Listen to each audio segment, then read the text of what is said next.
Once upon a time, I lived in a nation that believed in the power of public education. Imagine my frustration to find it's all about humiliation, evaluation, testing, 1, 2, 3. Failure means the teacher failed her. It's no longer an opportunity to learn, it's a witch hunt to burn. The teachers who care, their lives spent to prepare students for a real world, a world that doesn't live by multiple choices. So we try to teach them to use their voices. They say it's about the kids, but it's really about the money, and I find that funny. Businesses and politicians making decisions, failing to listen to the people who know. Because really, I'm the one who can tell you what she wrote in class today, that made me cry. And the next day, I sent her out because she was high. I called home and no one answered. And you think a test is the answer?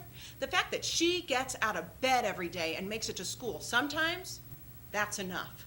She acts tough, but she's glad I cared enough to notice.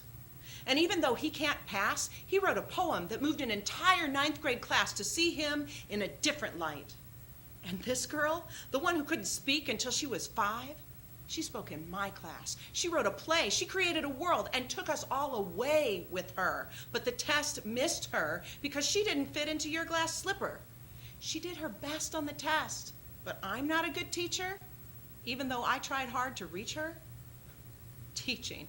How do I love thee? Let me count the ways. When I teach her how to write, or tell him what he said to that other person there, that just wasn't right. Let's work on wrong from right, on how to get along, on how to sing a song, or make you feel like you belong.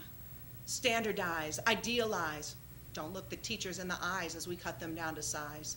We need to prioritize. How can I differentiate when you want me to cram her foot into a shoe that's too small? After all, you didn't even ask me to the ball.